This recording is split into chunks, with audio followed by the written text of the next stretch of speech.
The Chargers just signed DJ Chark, and this is a move that I was talking about them possibly doing yesterday, so this doesn't completely come out of nowhere. We knew that they wanted to add a veteran to this wide receiver room because they had that meeting with Tyler Boyd. We just didn't know who it would be to fill in that position, and we now know that they had conversations with multiple free agent wide receivers after the draft. They decided to sign DJ Chark, who I think is probably the most perfect fit out of all of these free agent wide receivers, but he does have some negatives to his game, which is why I didn't know for sure if they would pull the trigger. But now, let's get into the breakdown. So the role that DJ Chark fills in this offense is the X wide receiver position, and we needed somebody on the boundary because we didn't have a wide receiver on our team that can fill that role. DJ Chark is 6'4", 200 pounds, and ran a 4.3 40. So he has great size and speed. He's pretty good in the contested catch as well. He caught 10 of 17 opportunities last year, which is almost 60%. And he graded as a top 10 contested catch wide receiver among wide receivers who played at least 20% of the snaps on offense by PFF. He's going to be able to stretch the field for us, and his average depth of target last year was 15.2. So this is a guy that you're going to be throwing the deep ball to. We didn't have a guy like that on the Chargers last year outside of Mike Williams, but DJ Chark's average depth of target is higher than even Mike Williams was for us last year. And Justin Herbert, he didn't have a deep ball threat of a big wide receiver that can catch contested balls last year after Mike Williams went down, and we saw how much that impacted the offense when you take away that element. Now, with DJ Chark, we're not only adding that back into this offense for Justin Herbert and also to help out that run game too, because whenever you have a deep ball wide receiver that can get down the field that fast, 4.3 40 kind of fast, and catch a contested ball, that play action game, once you establish that run, you're going to be able to take the top off of a defense. And those safeties, those defenders in that third level of the defense, they're never going to be able to come up because they always have that risk of a deep ball going over their head. And now adding DJ Chark to this offense, we're not only bringing back that deep ball element to this team, but we're taking away Mike Williams' role with that 4.5 speed and replacing him with DJ Chark and some 4.3 speed. And I think we are sacrificing a little bit of that contested catch wide receiver because look, Mike Williams, I think he was the best contested catch wide receiver in the league.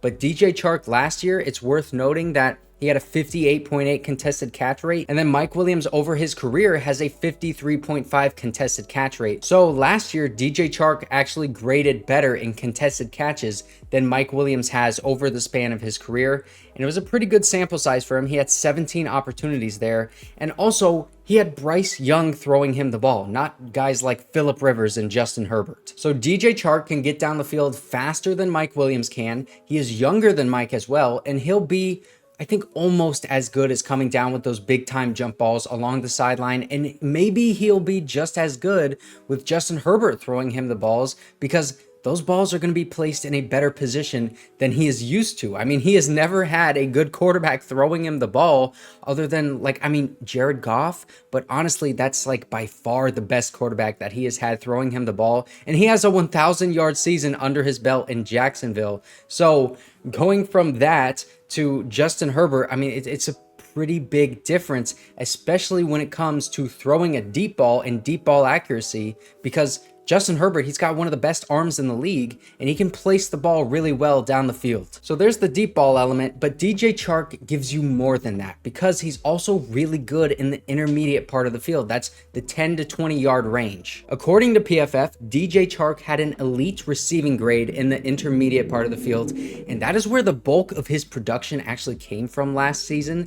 4 out of 5 of his drops last year, they actually came on deep balls, and most of those were when he was lined up on the right side of the line of scrimmage, and only 1 drop in the deep center of the field. If the Chargers want to use him effectively, then they're going to be using him on post routes 10 to 20 yards down the field, some deep corners towards the sideline because Justin Herbert has that arm to get that ball out there, and deep shots on the left side of the field. This is going to be a perfect pairing for this offense because We lacked a true X wide receiver outside of Brendan Rice and Cornelius Johnson, but I mean, there was no way that we were going to rely on those guys playing such a big role on this team, like right out of the gate, because they're 7th-round rookies. We really needed to add a veteran depth piece to fill that role. And like, this doesn't mean that we're not going to be seeing Brendan Rice or Cornelius Johnson this season. This just means that we're allowing those guys time to develop into that role, and we're not going to be thrusting them into NFL action. You just add a solid free agent wide receiver to play ahead of them and allow them to learn the ropes so that once they do step onto the field, they're confident in their abilities and they can play without thinking too much. Joe Hortiz has said he's always looking to get this team better and add at every position. And I think adding DJ Chark to this wide receiver room, it really makes this whole offense better. And this is also good injury assurance because, like I was talking about just yesterday, both Ladd McConkey and Josh Palmer, they have had injury histories. And if just one of those guys goes down, then we're going to have some major problems in this wide receiver room. DJ Chark himself, he has never played a full season in his career, so he also has injury problems. And now we got 3 wide receivers that have injury histories. Now we're getting to his downsides. And his negatives are he's really just not a great route runner. And he was one of the worst wide receivers in the league last year in terms of creating separation. The positive about this, though, is that the Chargers, they're not going to be asking him to play that role of being a really good route runner, creating separation and being like quick, short field kind of guy. That's going to be like Ladd McConkey, Josh Palmer, maybe even Darius Davis if he sees the field on offense. But DJ Chark, he also had 5 drops on 62 targets last year. And 3 of those drops, like I said earlier, they came on deep balls to the right side of the field. That deep right side of the field is where Justin Herbert was throwing to Mike Williams. So that is something to keep in mind. But DJ Chark had a much worse drop rate than Quentin Johnston did last year. And also he fumbled the ball twice on only 35 catches. That's a really bad fumble rate. I didn't think that they would actually sign DJ Chark because of those 2 issues, the route running and then dropping the balls. But obviously they value the size and speed very highly, and DJ Chark has that. And they also knew that they needed an X wide receiver so badly. And with the options available right now, they knew that they couldn't be too picky with who they signed. Because you look around in free agency, the other wide receivers that could have filled this role is like Chase Claypool, but he just signed with the Bills. He also doesn't have as much production as DJ Chark does. Plus, Chase Claypool, off the field distraction, and he's not going to be blocking for you. That is a huge problem.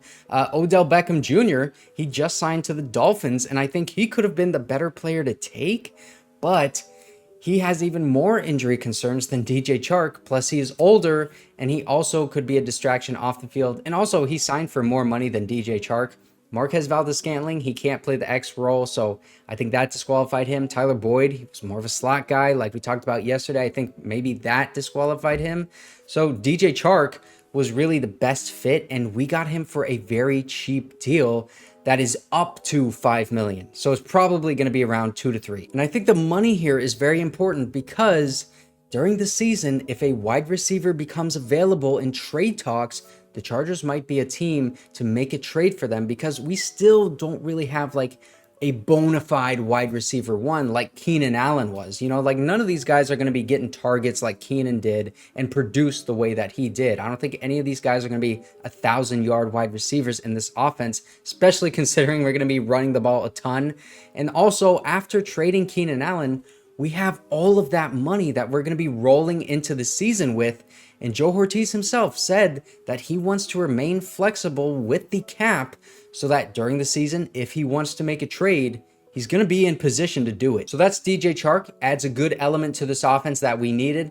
I don't think he's going to be like a crazy productive wide receiver for us, but it's definitely a good piece to add to this offense, especially for Justin Herbert. It's going to help out the run game too because you can take the freaking top off of a defense. This is a very good move. But also, if you did not see my video yesterday, I talked more about the wide receivers before this signing went down.